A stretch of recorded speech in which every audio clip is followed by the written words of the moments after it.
Hey everybody, I hope all is well. Today I want to talk about one of my most difficult leadership roles to date, and that is being a wife. Last week I celebrated 16 years of marriage to my amazing husband, but I have to admit that marriage takes the same qualities as being a good leader. You need to be a good listener. You need to be a good communicator. You need to be nimble. You need to be willing to come up with plans of action. You have to have some stick to itness.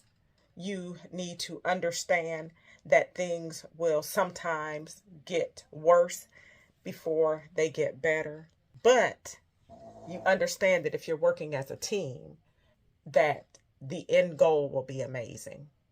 And that only happens if you openly communicate, if you speak with your team, my husband, if we communicate what is necessary for success, and then work together to meet the end goal. Now, everybody has their strengths and weaknesses, and that is something that is also important to recognize and identify as a leader. Just because you are the one who has been identified as the lead does not mean that you know everything. So, recognize your areas of growth and recognize the areas of strength of those that are on your team, and then delegate appropriately. When you delegate appropriately, when people are working in their areas of strength, and then they are working in tandem with one another in their areas of growth, the areas of growth for those who need that growth will get stronger, and everyone will be feeding to one another. The same thing with my husband. There are some things that he is really good at, and a lot of times, to be honest, when it comes to that, it's just like, I'm not going to even deal with that. That's your thing. I'm not dealing with it. And he sort of laughs at it because he knows I'm not going to deal with it. But it's good to know that he knows that I'm not going to deal with it, because I know that's not my area of strength, and vice versa. When certain things come up, I just take it, I handle it, and we move forward. There's no back and forth. There's no, well, I don't want to do it, why aren't you doing it, or what have you. No, that doesn't happen. We just function in our area of strength. Now, it's also the most difficult because I have to go to work every day and there's never a day off.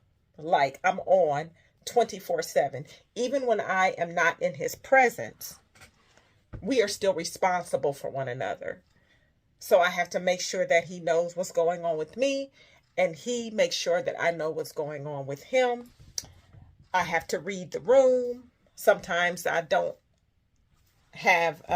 talk. Sometimes he doesn't talk. Sometimes I have to give him his space.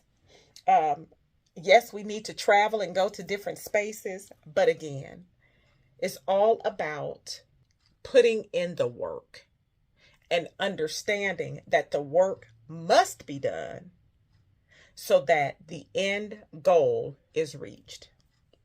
So, I love my spouse.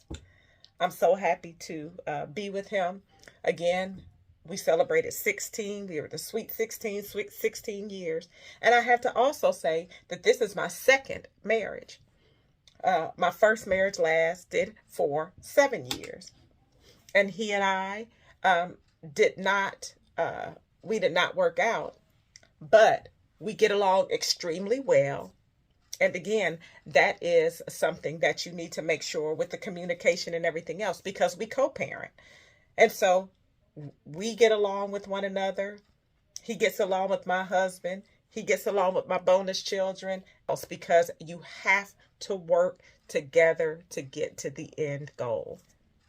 So my toughest leadership role to date is that of a wife, but it's not any different than what I do in my role of leadership today.